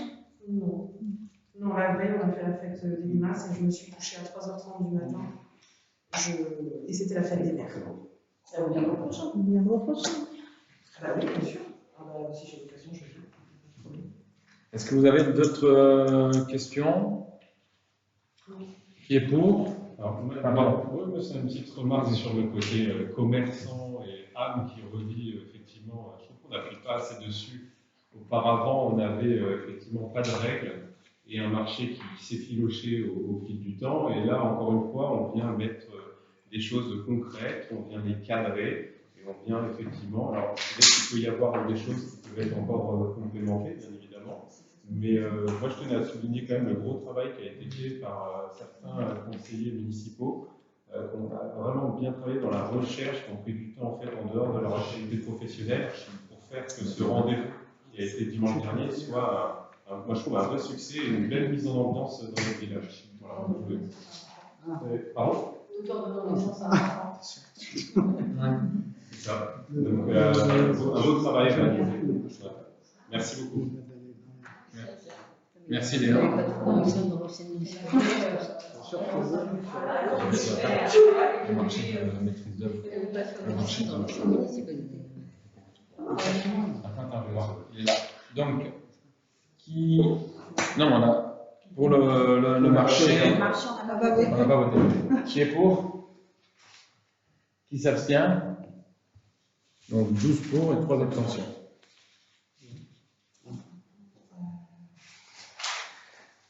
Alors, avant de passer au sujet suivant, vous trouvez 6 juin une attestation que vous devez communiquer à la caisse primaire d'assurance maladie en qualité d'élu. Donc, tenez, je vous laisse récupérer vos documents. Par exemple, ça c'est quelque chose que nous n'avons jamais eu par le passé, alors qu'on avait des droits sur le sujet. C'est une obligation légale. Je le fais maintenant parce que sinon on allait oublier. Donc, ensuite, on arrive au sujet suivant, la réalisation d'un diagnostic patrimonial sur le site des ruines avec le pigeonnier et les dépendances. Donc, c'est. Je vais laisser la parole à Béatrice qui va pouvoir nous donner quelques mots sur ce sujet. André, tu te sens? Non, on n'a pas le droit de parler. Pas besoin. Par où commencer? Donc, alors, on a effectivement fait passer des architectes qui ont évalué les travaux qui ont été. Alors attends, on va juste. Tu veux recentrer Vas-y, recentre. Donc, après tu compléteras. Donc, suite à l'investissement de l'association depuis de nombreuses années, que je remercie pour tout ce qu'ils ont fait, aujourd'hui on avait besoin d'avoir un peu de visibilité par rapport au devenir de ce bâtiment. Donc, on s'était engagé dans le cadre d'un programme de faire la maison de la biodiversité, il y avait la maison de l'environnement, la maison du patrimoine, musée, etc. Donc on avait un peu des points communs sur ce sujet. Mais pour pouvoir avoir une vision à moyen, court et long terme, il fallait quand même partir sur des bases intéressantes et solides. Donc on s'est dit qu'il y avait un intérêt de faire un état des lieux, faire un diagnostic, afin d'avoir une vision, poursuivre, mais avec des éléments structurés, pour pouvoir accueillir le public, mais être en conformité par rapport aux règles de la construction, parce que même si c'est un bâtiment sur un site historique, etc., il faut quand même faire des choses en respectant certaines règles, et le bâtiment est communal, donc je remercie encore l'association qui œuvre, mais derrière, il faut leur donner une vision. Donc au travers de ceci, on a fait une petite consultation pour lancer un diagnostic patrimonial, et aujourd'hui, on vient d'avoir la réponse. Et donc, on va vous donner le montant dans quelques instants. Est-ce que tu as des choses à rajouter sur le sujet? Le montant de la consultation. On a lancé une consultation. Le coût de la mission. Le coût de la mission. D'ailleurs, la couleur. Et bon, donc la mission a révélé, on va dire, et tu me dis si j'oublie, parce que j'ai peut-être pas noté tous les points. C'est pas la mission, c'est le maître d'œuvre spécialisé, donc c'est un architecte en chef des monuments historiques qui s'est déplacé, donc il y en a un seul sur le département, qui s'est déplacé sur place, et là ils ont constaté un certain nombre d'observations. Ouais, D'observation. Mais Béa va compléter. Il y a un certain nombre de choses qui nécessitent des réinterventions à plusieurs niveaux. Il y a un certain nombre de niveaux. Donc, je ne sais pas si vous voulez qu'on liste tout. Mais... Voilà, donc effectivement, il y a des... Oui, il y a un document. Alors oui. Oui, on va vous en faire une copie. On l'a obtenu là, hein, donc à il y a 1 heure à peu près. Donc c'était compliqué de vous... Voilà. Mais effectivement, bon voilà, il y a des poutres à renforcer, le toit à refaire, les tuiles qui n'ont pas été préparées de la bonne manière. Je parle sous le contrôle d'André. Les fenêtres qui sont hors dimension par rapport au linteau, des murs qui sont à boucher, les voûtes qui sont à enduire, la faîtière qui a été montée à l'envers par rapport au sens du vent. Enfin bon, donc en fait, il a dit il n'y a rien de grave en soi, dans le sens où il y a des petites choses à toucher, un peu sur tout. Mais qui dit que le toit est mal, il faut démonter le toit, il faut démonter les poutres. Voilà, donc. Et c'est à l'issue de ce diagnostic, donc ce diagnostic qu'on a prévu, on a fait un marché qu'on vous fera passer, donc c'était l'analyse historique et architecturale, une lecture constructive pour identifier les techniques de mise en œuvre, les matériaux et les éléments caractéristiques à conserver, l'appréciation patrimoniale, dans le cadre des intérêts majeurs que l'on a, avec les zones à restaurer, à restituer, à adapter, l'analyse des dépendances, parce qu'on a le pigeonnier, il y a aussi des dépendances autour, et voir l'évolution qu'on peut donner sur ces dépendances, et les préconisations de remise en état. Et au final, avec une articulation avec l'accueil du public. Voilà. Donc ça, c'était un petit peu ce qu'on a demandé dans le cadre de ce diagnostic patrimonial. On a eu une offre qui s'élève à 7 925 € hors taxe. Le hors-taxe, c'est pas très important. Bon, c'est important, mais ce que je veux dire, c'est qu'on récupère 15 et quelques % l'année suivante en FCTVA. Donc, on va dire ça va nous revenir, on perdra seulement 5% de TVA. Voilà. On est annualisé. On peut être annualisé.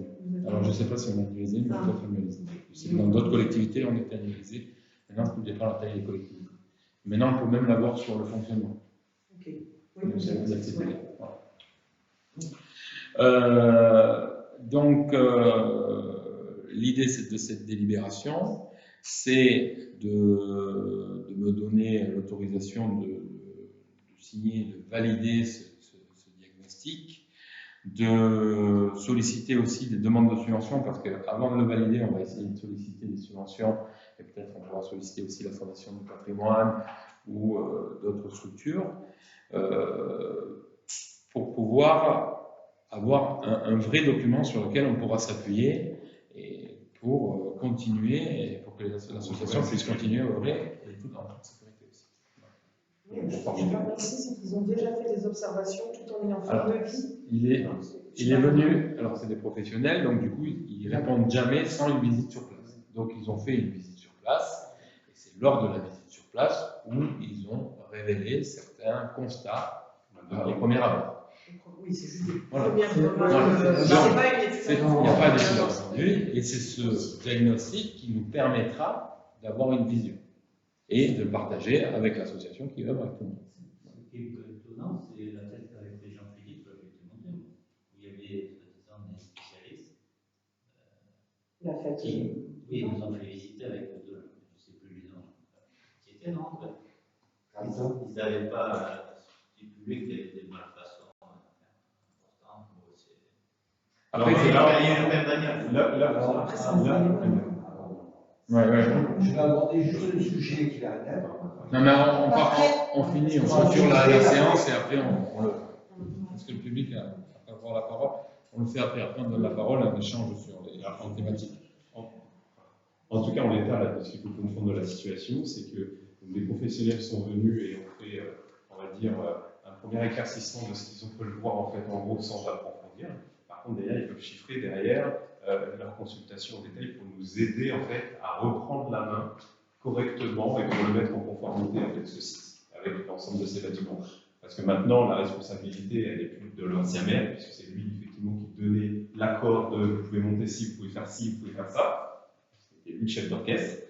Maintenant, la responsabilité, elle est maintenant entre les mains de monsieur le maire, et de cette responsabilité-là, il faut qu'on démarre sur quelque chose de propre, que ce soit d'un point de vue du bâtiment, mais également de cette lecture architecturale qu'on est obligé d'avoir par des professionnels, objectivement, dedans, et pas le « ouais, mais si on a fait ça dans le bon sens, on a fait ça ».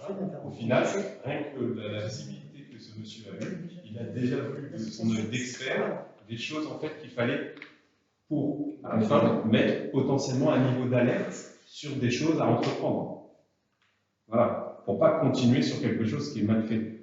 Voilà pourquoi ça, c'est hyper important pour nous dans la suite, pour qu'on continue, pour l'ensemble des associations, à œuvrer, à continuer comme ça s'est produit. Si on veut ouvrir au public, on ne peut pas se permettre d'avoir des ouvrages qui sont dangereux pour le public. C'est une entreprise indépendante ou c'est un service public? Non, c'est une entreprise. C'est un architecte de patrimoine. Non, c'est un architecte en chef des monuments historiques.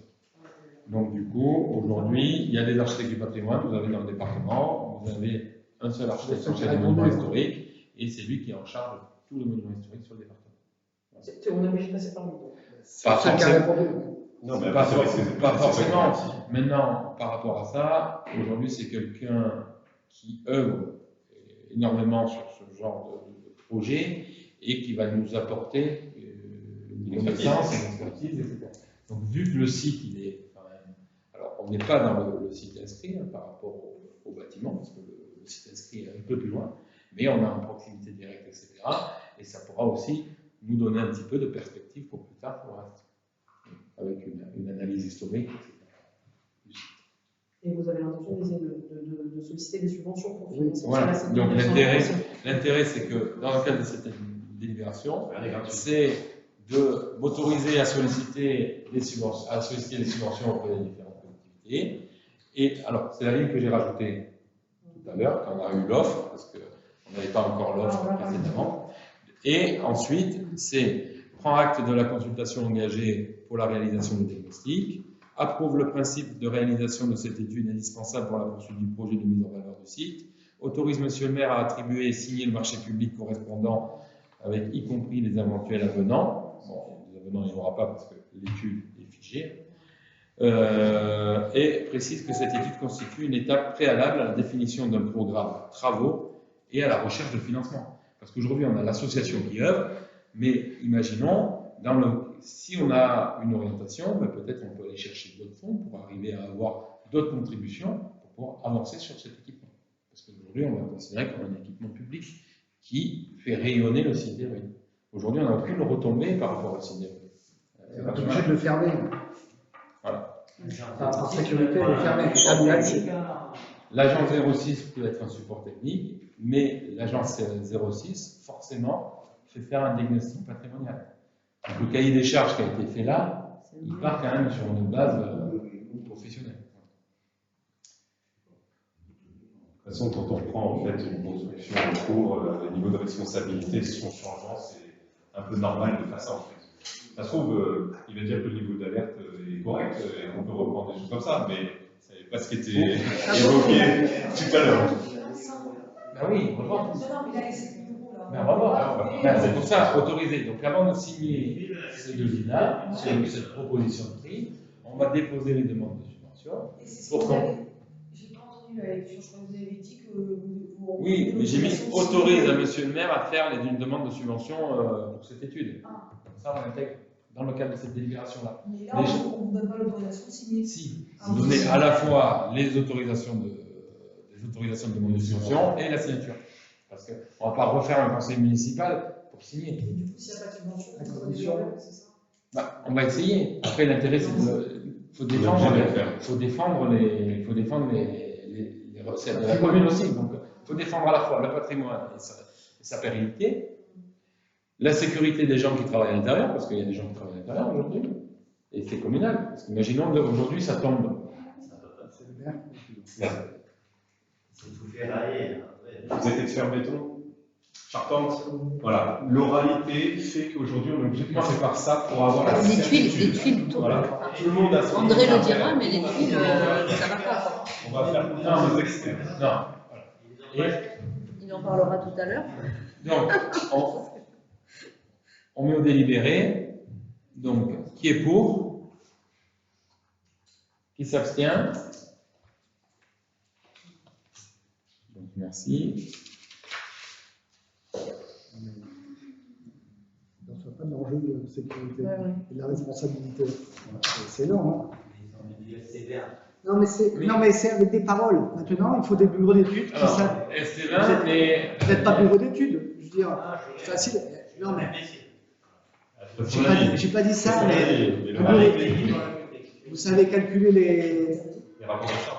Les reports de charge, ou le béton, tout ça. Mais non. Là, moi non plus, je ne sais pas le faire. Non. Je ne suis pas un invisible pour mais je ne sais pas le faire. On aurait préféré que ce soit super. Hein. Ah, franchement. Bah oui. Alors, franchement. Après. Et l'association, j'en parle pas, ils sont au bout de leur vie. Non, mais on va en parler et on laissera le mot de la fin à l'association. Voilà. Donc, ensuite, c'est le lancement d'une consultation pour la fourniture et la livraison de repas pour la cantine scolaire. Donc, on a un marché qui arrive à échéance le 1er décembre 2026. Et dans ce cadre, je vous demande de me donner l'autorisation de lancer une consultation pour la fabrication et la fourniture de repas, la livraison sur le site, la prise en compte des exigences nutritionnelles adaptées aux enfants, la qualité des produits, le respect des règles d'hygiène. Donc c'est un marché qu'il va falloir que l'on relance. Et donc cette délibération approuve le principe du lancement de la consultation, autorise Monsieur le maire à lancer la consultation, autorise Monsieur le maire à signer l'ensemble des documents relatifs à la procédure, notamment le marché public, et à intervenir sur le prestataire. Voilà, donc en sachant qu'on aura peut-être d'autres solutions en parallèle, mais je préfère qu'on passe cette délibération pour voir, parce qu'il y a aussi le CIVOM de banquière qui a un marché. Donc on peut peut-être intégrer le CIVOM, mais il y a le sujet par rapport aujourd'hui on était sur du 100% bio officiel, nous, donc il faudra qu'on discute un petit peu avec tout le monde. Le CIVOM, ils ne sont pas à 100% bio, aujourd'hui ils sont à 45% bio. Nous on paie le repas autour des 6 €, c'est ça le 6,03 € de mémoire, en sachant que le CIVOM le paie 3,64 €. Donc, différence de prix. Aujourd'hui, la commune a accepté de mettre sur la part communale un montant important, mais c'est tous des sujets qu'il va falloir qu'on discute, mais déjà il va falloir lancer la consultation, et ensuite on aura la commission d'appel d'offres qui se réunira pour pouvoir désigner le candidat qu'on retient.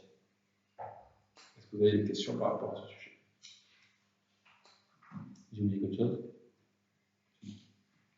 Donc, qui est pour? 15 pour, merci. Donc, nous arrivons à l'issue du conseil municipal. Nous allons arriver. Ouais, nous arrivons aux questions diverses. Est-ce que vous avez des questions? Moi, j'ai une question.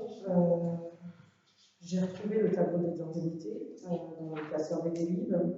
Et alors, il y a peut-être quelque chose qui m'échappe. Le total atteint, c'est 110,68%. Vous parlez du tableau de vos indemnités. Tableau d'indemnité. Voilà, que j'ai pris dans le classeur des délibs. Je vais par là. Le total, c'est 110,68%. Vous êtes parti sur quelle date? Quand on totalise tous les pourcentages qui sont sur la colonne de droite, on arrive à 100%, on arrive à 110,68%. Il me semblait, après j'ai peut-être mal compris, c'est pour ça que je voulais m'expliquer, il me semblait qu'à partir du moment où vous donnez délégation à des conseillers, la somme, le pourcentage allait être défalqué de ce que vous percevez pour que le total ne fasse que 100%. On a baissé. Alors, je pense que vous partez sur le mauvais montant. C'est-à-dire qu'aujourd'hui, on est déclaré en commune qui est supérieure à 1000 habitants, entre 1000 et 3500. Ici, parce que nous sommes à 1007. pas en considération les habitations secondaires, alors que pour les indemnités, ils prennent en compte les habitations secondaires. Donc, du coup, nous, par rapport aux indemnités, on est à 1007. C'est pour ça qu'on a baissé les indemnités en deçà au montant qui correspondait au moins de 1000, et du coup, c'est ce delta, et on arrive à faire une économie sur l'année de 14 000 euros. En tout cas, non, mais bon, oui, c'est ça. S'ils viennent vous expliquer. Non, si, ils viennent vous expliquer. En fait, sur le montant de l'enveloppe globale, elle est plus importante que sur celle que vous partez. Vous êtes parti sur l'enveloppe globale inférieure à 1000 habitants. Et du coup, comme on est à 1007 au lieu de 987 habitants, du coup, on est dans la tranche entre 1000 et 3500 habitants sur les indemnités. Donc l'enveloppe globale, même en faisant ça, on est 14 000 euros moins cher annuellement sur l'enveloppe. En tout cas, le tableau est juste alors, vous le confirmez. Non, bah non, parce que c'est. Ce tableau que j'ai fait dans le classement. Après, ça a été envoyé au contrôle de légalité, etc. Donc, nous, non, tous les 110%. mais je ne comprends pas l'histoire de pourcentage. Non, parce que mais ça, quand on dit c'est 100% du montant des indemnités de moins 1000, c'est ça. Et c'est vous qui les faites, les pourcentages. Vous les faites par rapport, c'est ceux qui étaient affichés. C'est ceux qui sont affichés, et quand je les totalise, on devrait arriver à 100%. Faut qu'on regarde. Mais juste ça. Non, pas forcément, parce que c'est sur. On regardera. C'est sur. Si vous dites qu'il est juste, c'est très bien. En tout cas, nous, c'est parti du contrôle de légalité. On n'a pas eu de retour de la part du contrôle de légalité et on n'a pas eu le retour de la part du trésorier. Et le trésorier, quand même, ils ont un contrôle et surtout au début, quand il y a des nouveaux élus qui arrivent, ils sont relativement vigilants par rapport à ça. J'avais juste besoin de savoir les montants exacts. Si vous confirmez que ce soit cela, on aurait pu prendre plus. C'est surtout ça qu'il faut savoir aussi lire dans ces indemnités. Mais pour les bienfaits de la commune, on ne l'a pas fait. Ok.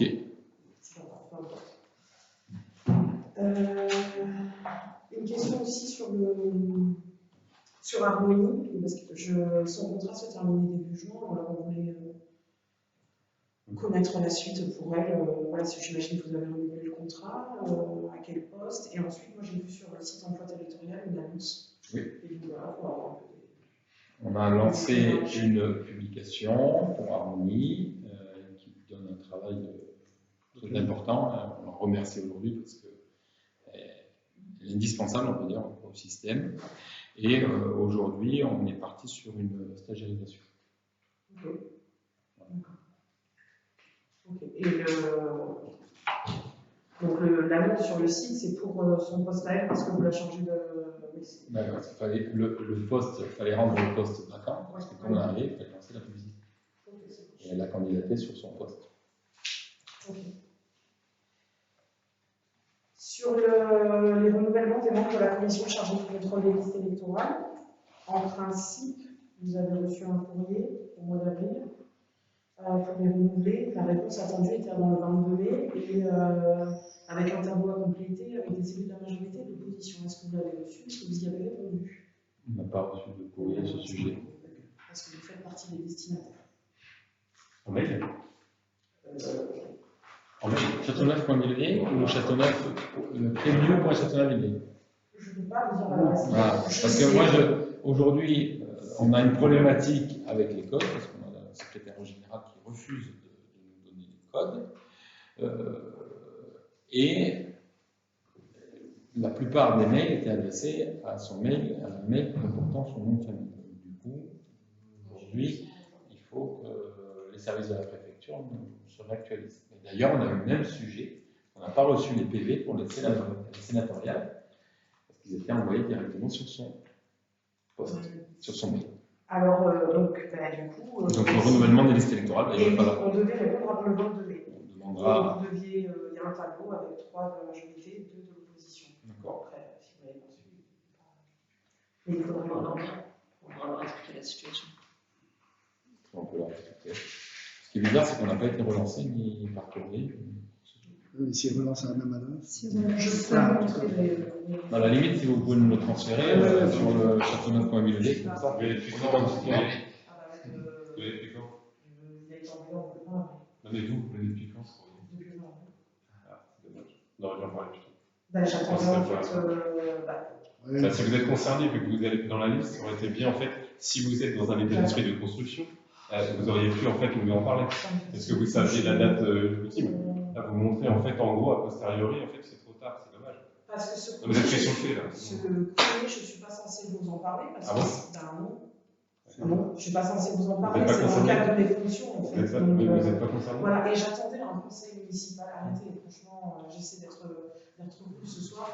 C'est dans le cadre de mes fonctions. Non, mais je ne parle pas de ce soir, je vous parle de 20 avril qu'on vous avez reçu en fait. Là, vous avez été La mairie de Turanus, été allez, je vais dire clairement les choses. La mairie de Turanus a reçu un courrier le 20 avril, la liste des communes, il y avait Châteauneuf dedans. J'attendais que M. Belli nous contacte. Le temps a passé, je n'y ai plus pensé.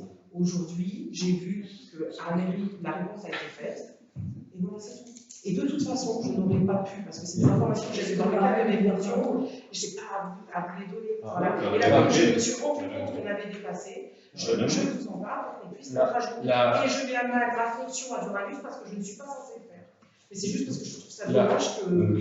Vous préférez le faire a posteriori, se mettre pas mal dans le poste, c'est-à-dire maintenant, plutôt qu'avant, en sachant que du coup, ça aurait pu permettre d'être à jour. Mais on avait compris. Le dernier conseil municipal, c'était le 29 avril. Moi, je ne l'avais pas vu. Il a été reçu le 20 avril à Duranus, mais j'en avais pas encore connaissance. Et entre-temps, on ne s'est pas revu. Ils sont pas les conseils Bon, municipaux. j'aurais eu l'info, j'en avais une deuxième à communiquer à M. le maire, mais c'est pas grave, je vais la garder pour moi parce que c'est dans le cadre de fonctions à Duranus. Pas de problème, monsieur. Tout en parlant en conseil municipal, autant nous en parler en off, le nombre de fois que vous êtes venu pour la fête des limaces, etc. Vous pouviez en parler à ce moment-là, à Madame Boutino ou autre. Je veux dire, ben voilà, il y a ça, on s'interroge là-dessus. Allez, pas de problème, pas de problème. Ok. D'ailleurs, par rapport au renouvellement de la liste, parce que ça a changé à l'époque, c'était pas des élus, donc il y avait des membres extérieurs. Donc maintenant, c'est seulement des élus qui sont représentants dans le cadre de la nouvelle règle. Je vous donnerai pas le Bon, enfin, on fera au prochain conseil municipal, on laisse. Et j'écris. Je pense que ça n'a pas besoin de passer par conseil municipal. Apparemment, il n'y a pas de délibération, c'est simplement le. On n'a jamais délibéré les listes de toute façon. Avec la liste des élus. Oui, c'est vrai qu'il y avait des décisions du maire. Mais par contre, il y avait des proposés et il y avait un représentant du tribunal et un représentant de la préfecture. Et pour vous dire, monsieur Lermont, ce que je pensais, franchement, parce que comme il y a un manque de confiance réciproque, moi je pensais que vous aviez répondu. Et que vous avez juste décidé de ne pas nous en parler. Demande à Alessia, c'est la supposition qu'on avait faite. Voilà. Mais ça n'a rien à voir avec la question de savoir en fait pourquoi vous n'avez pas donné. Là, je vous ai expliqué, dans les conseils, c'était le 29 avril, le conseil, celui-là, le 5 juin, c'est pas vu entre temps. Et j'ai d'autres choses à penser que j'y ai pensé aujourd'hui parce que j'ai préparé le conseil municipal. C'était votre réponse, il n'y a pas de souci. Voilà. On a entendu. D'autres questions? Bonjour, deux petites remarques. La première, pour le bac à déchets verts, je sais que ce n'est pas évident, que pourrait y avoir un emplacement fermé. Alors, c'est alors, bac à déchets verts, c'est un sujet. Le problème, c'est qu'ils ont tendance à en mettre trop, et après, la personne qui collecte la benne ne veut pas les récupérer. Il a fallu qu'on redépose tout à côté.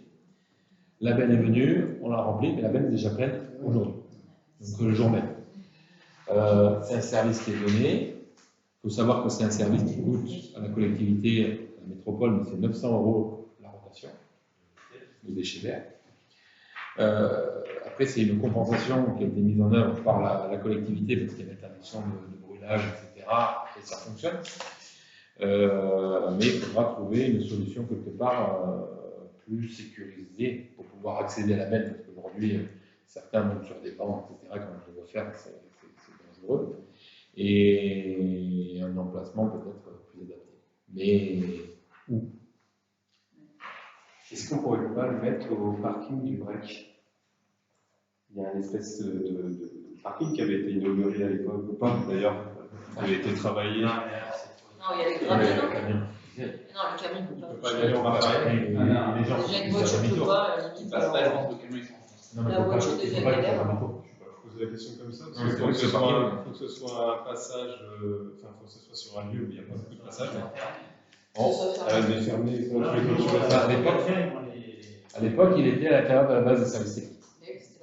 Donc, à l'intérieur de la base des services techniques, du coup, il y avait une gestion avec le portail, etc. même le portail était ouvert le week-end pour laisser les gens. Bon, aujourd'hui, c'est un peu différent. Donc, on va voir aussi dans le cadre de l'aménagement par rapport au bâtiment de l'ancienne maison de retraite et les services techniques des agences, si on ne peut pas avoir une réflexion pour l'intégrer dans cette zone-là. L'idée, c'est un endroit, si là-bas il y a la place de la faire, après, c'est de mettre un broyeur pour justement diminuer les. Ok, le broyeur, ok. Et après, le lieu de la benne. Je ne sais pas où ça en est, cette route. Tu rentres, il y a le local technique. Ah non, le soir, il n'y a pas de place. Et c'est pas stabilisé en plus. Il y a des habitations là-bas. Il y a 16 logements. On ne va pas pouvoir mettre une benne sous 16 logements. En termes de gestion, ça va être compliqué. À côté de la piscine. De la piscine. Oui, à côté de la piscine. Parce que Oui, des idées. fermé. Non, mais c'est pas des idées, c'est plus Un lieu. Un lieu. Est-ce que vous avez une idée de lieu? C'est une vraie question pour ça, parce que c'est une vraie Oui, question. nous on se pose la question. Ainsi qu'on en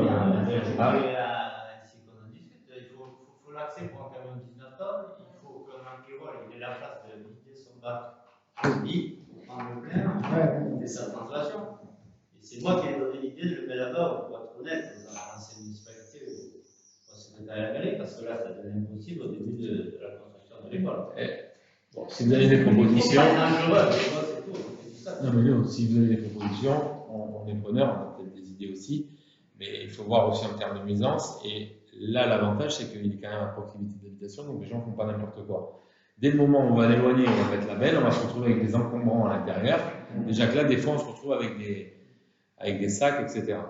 Donc, c'est à prendre en considération. Il faudrait baliser avec des barrières, c'est ça? Pour la fermer, c'est ça le sujet. Ouais, mais ça serait sur des sols. Ça veut dire qu'on fait une. Le marché, c'est combien de rotation c'est illimité? Pour l'instant, c'est un service, comme on est éloigné des déchetteries, etc., c'est un service qui a été donné par la métropole et qui est pour l'instant maintenu, mais il y a quand même un coût.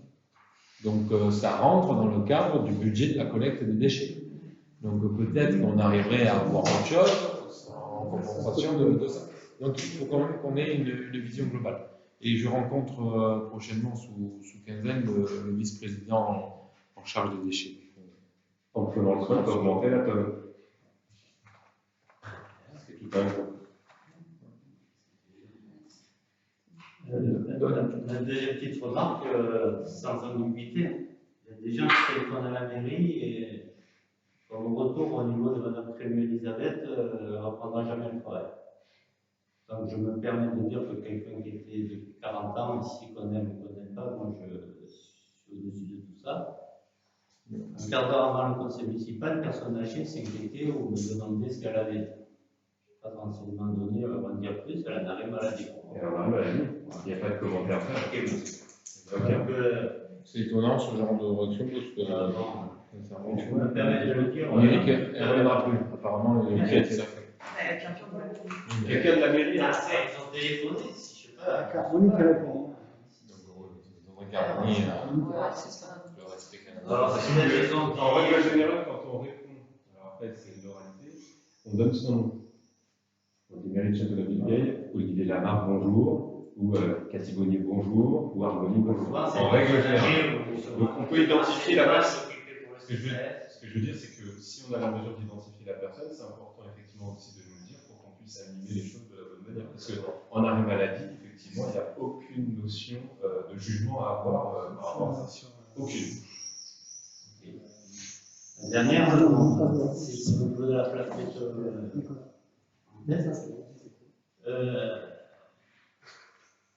le policier était déjà au courant. Piétoniser la place, super. On y a agité toute notre vie, et je ne parle pas que pour moi, je parle pour les Grégorins, les Changers. Moi, j'étais plutôt pour une semi-piétonisation et laisser un accès plus ou moins libre pour les personnes âgées ou pas. Ce qui s'est passé depuis qu'elle est fermée, le pauvre, il livre un livrable avec un 2 tonnes 3,35 bien sûr, il y a 2,46 m, vous connaissez là-bas dans le restaurant à Ville, mais le même ne passait pas. Voilà. Donc, ouais, j'ai dit de se rapprocher à la mairie. On a la clé, on ouvre. Donc, ça, support pour ceux qui ont de l'oxygène à domicile, ils n'ont pas le pass. Je me permets gentiment de le dire, les secours, on a C'est une fréquence. Hein. c'est une fréquence, non, il n'y a pas de souci. Il Donc, cette place, y a une personne en fait, là-bas, il y a une personne qui est sous oxygène. Pour le moment, oui, mais maintenant, elle n'est pas. Elle en est pas, oui. C'est ici dans le cas où ça. Non, c'est pour ça que nous, c'est sûr, c'est non, bien. mais faut pas hésiter. Aujourd'hui, la place, il y a des gens qui vont déménager, qui vont demander, etc. On pourra donner des autorisations. À un moment, il est logique d'avoir une place. Et on a laissé, d'un côté, on a laissé pratiquement, on a plus de 3 mètres côté, l'autre côté, parce qu'il n'y avait qu'un seul potelet, et de l'autre côté, on a plus de 4 mètres. Donc, en termes de passage de véhicules, on n'a pas de souci de gabarit routier. Donc, et s'il y a besoin. Par contre, il faudra essayer de les Ah oui, pas dans le sens contraire. Et la dernière, bon, c'est plus personnel, suite à l'article de ce matin, moi j'en ai, ça ne va pas atteindre parce que ma famille, et notamment mes parents, en fait, étaient contents concernant le restaurant sur la place où il y a eu des propos que éventuellement vous vouliez vous occuper de le faire rouvrir. Donc gentiment, je fais une parenthèse, je ne voulais pas la faire. Je vais regarder tous les conseils municipaux, la majorité ou de l'opposition, et je vais demander d'inverser le rôle. Si ce serait quelqu'un de vous à ma place, parce que d'après vous, ça vous aurait fait plaisir. Alors, moi, là, je pense qu'au niveau de transparence, ça atteint surtout mes parents. Donc, je voulais vous dire, le devenir de cet établissement, pour le moment, il est privé. Vous serez amené à l'entendre plus, mais bon, j'estime que ça va être correct. Alors, moi, je vais être clair sur le sujet. Donc, la date de l'interview a été faite le 18 mars. 18 mars, je n'étais même pas encore maire. Elle est passée quand même plus d'un mois et demi plus tard, sans modification. Ensuite, j'ai été relativement clair par rapport à l'établissement auprès du journaliste. Je lui ai dit que c'était un établissement privé, où la mairie n'avait pas de lien, mais que ça me tenait à cœur que ça reste un commerce. Ça, c'est les propos que j'ai tenus auprès du journaliste. Après, sur l'aspect journalistique, derrière, on sait qu'il y a des raccourcis qui sont employés, etc. Mais à un moment, aujourd'hui, on va vers... il faut arriver à avoir une certaine dynamique sur cette place de village. Et je pense que ça tient à cœur aussi à vos parents, que ça puisse rester à terme un restaurant. Mais ça vous regarde, ça je suis d'accord avec vous. Maintenant, c'est dommage qu'aujourd'hui, ça se soit passé comme ça. Mais on en discutera. Et c'est dommage qu'aussi, j'ai croisé Jacqueline plusieurs reprises, on peut en discuter sur la place du village et échanger entre nous, il n'y a pas de problème. Moi, je suis ouvert sur la discussion, sur l'échange. Et j'ai bien précisé en plus ce jour-là que c'était un établissement privé. Je le maintiens. Voilà. Et j'espère par contre que ça reste un restaurant, un bar, restaurant, parce que ça fait partie de la vie du village et son histoire.